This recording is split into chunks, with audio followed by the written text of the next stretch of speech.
संतोष देशमुख हत्या प्रकरणाची केस वेगळी होती, मात्र ज्यावेळी CID याचा तपास करत होती त्यावेळी CIDच्या लक्षात आलं की हे तिन्ही गुन्हे वेगळे नसून ते एकत्रित आहेत, करणारी मंडळी सुद्धा यातली एकत्रित गुन्हेगार आहे। म्हणून या तिन्ही गुन्ह्याला एकत्रित करून आपण बघतोय की एक आरोपपत्र दाखल करण्यात आलंय आणि ज्या आरोपपत्रामध्ये प्रमुख ठळक बाबी सांगण्यात आल्यात की खंडणीतूनच हा प्रकार घडलाय। म्हणजे खरं तर सुरुवातीपासून अनेक राजकीय नेते असतील, संतोष देशमुख यांचं कुटुंबीय सांगत होतं की सुरुवातीला खंडणी मागण्यात आली, खंडणीच्या दिली नाही म्हणून सुदर्शन घुलेने सुरक्षा रक्षकासोबत मारहाण केली, आबादा कंपनीमध्ये गेला, तिथल्या प्रकल्प अधिकाऱ्यासोबत भांडणं झाले आणि त्याच प्रकारातून हा सगळा प्रकार घडल्याचं समोर येत आहे। आणि आपण 6 तारखेनंतर काय घडलं होतं, जे आरोपपत्रात काय आहे यामिनी, हे आपण पहिल्यांदा सांगतोय की आरोपपत्रात म्हटलं गेलंय की 7 तारखेला सुदर्शन घुले याने वाल्मिक कराड यास कॉल केला। त्यावेळी वाल्मिक कराड याने सुदर्शन घुले याला सांगितले की जो तो उठेल आणि आपल्या आड येईल तर आपण कुणालाही सोडणार नाहीये। आणि असं सांगितल्यानंतर आपण बघतो की सुदर्शन घुले तिथून पुढे गेला। त्यानंतर त्याने कंपनी मध्ये परत फोन केला आणि धमकी दिली। 8 तारखेला काय घडलं होतं, 8 तारखेला विष्णू चाटे, सुदर्शन घुले व यातील एक गोपनीय साक्षीदार, आपण मुद्दा म्हणून सांगतो की या प्रकरणामध्ये एकूण 5 गोपनीय साक्षीदार आहेत, ज्याच्या जबाबानुसारच वाल्मिक कराड हा दोषी यामध्ये ठरवण्यात आलेत, त्यांच्यावर आरोप करण्यात आलेले आहेत। ते 5 साक्षीदारापैकी एक गोपनीय साक्षीदार हा 8 तारखेला सुदर्शन घुले सोबत होता, ज्याच्या सोबत नांदूर फाट्यावरील हॉटेल तिरंगा येथे एक भेट झाली। त्यावेळी विष्णू चाटे याने सुदर्शन घुले यास वाल्मिक कराडचा निरोप दिलाय की संतोष देशमुख हा आडवा आला तर त्याला कायमचा धडा शिकवा। हे फार महत्त्वाचं आहे की जे विष्णू चाटे यांनी सुदर्शन घुलेला सांगितलं होतं 8 तारखेला आणि त्या ठिकाणी आपण यापूर्वी दाखवलं होतं, नांदूर फाटा येथील जे तिरंगा हॉटेल आहे त्या ठिकाणी ही भेट झाली होती आणि या ठिकाणी एक साक्षीदार होता, ज्या साक्षीदाराच्या जबाबानंतर आपण बघतोय की विष्णू चाटे सुद्धा या प्रकरणातला 2 नंबरचा आरोपी झालाय। आणि त्यानंतर आमच्या मागण्या पूर्ण नाही केल्या तर त्याचा काय परिणाम होतात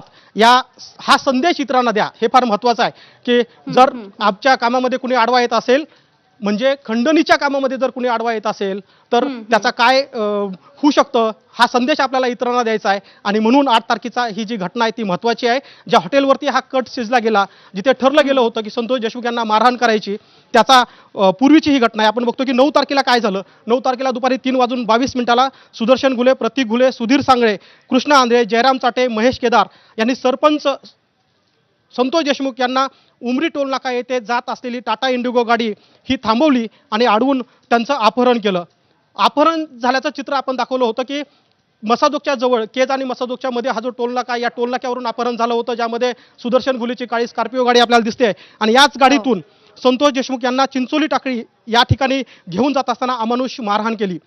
विशेष म्हणजे 3:30 ते 6:30 हा 3 तासाचा जो कालावधी आहे तो महत्त्वाचा आहे, कारण याच काळामध्ये संतोष देशमुखला मारहाण झाली होती। आणि नुसती मारहाण झाली नाही यामिनी, तर आपण बघतोय की CIDच्या हातामध्ये एक डिजिटल एव्हिडन्स लागला आहे। म्हणजे ज्यावेळी सुदर्शन घुले हा संतोष देशमुखला मारहाण करतोय त्यावेळी एक व्हिडिओ कॉल चालू होता, जो जयराम चाटे यांनी एका ग्रुपवरती, व्हॉट्सअप ग्रुपवरती केला होता आणि तोच पुरावा CIDने महत्त्वाचा मानला। यांच्या पुराव्याच्या आधारे हे सिंडिकेट आहे, या गुन्हेगारांनी एकत्रित येऊन हे कृत्य केलंय असं गृहीत धरून या सिंडिकेटमध्ये आणि आरोपपत्रात सुद्धा पहिला आरोपी वाल्मिक कराड करण्यात आलेला आहे। यामिनी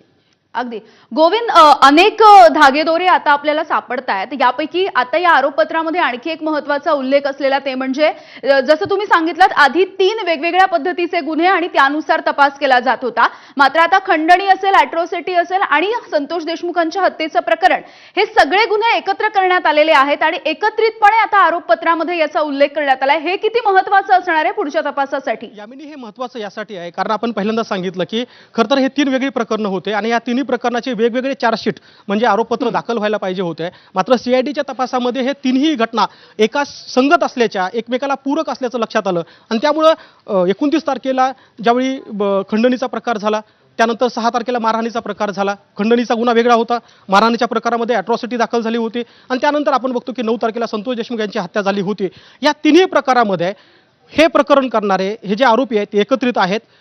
त्यांनी कुठे कट रचला याची माहिती आणि पुरावे CIDच्या हातात सापडलेत, म्हणून खंडणी दिली नाही, म्हणून संतोष देशमुखला मारहाण झाली आणि मारहाण झाली त्यात त्याचा मृत्यू झाला, इतकं क्लिअर असल्यामुळेच आरोपपत्रामध्ये केवळ म्हणजे आपण हे मुद्दामून सांगतोय की मोक्कासारख्या गुन्ह्यामध्ये 180 दिवसामध्ये आरोपपत्र दाखल करायची मुभा खरं तर तपास एजन्सीला असते, मात्र या प्रकरणामध्ये केवळ 80 दिवसामध्ये तपास पूर्ण करण्यात आला। त्याचं कारणही होतं, कारण पहिला गुन्हा जो खंडणीचा होता तो त्याच्याशी सुसंगत होता, खंडणीसोबतच ॲट्रॉसिटीचा गुन्हा त्याशी सुसंगत होता आणि तिसरा जो महत्त्वाचा होता तो हत्येचा गुन्हा होता। या तिन्ही गुन्ह्याला एकत्रित करत जवळपास 80 दिवसामध्ये आरोपपत्र दाखल झालं आणि एकच आरोपपत्रामध्ये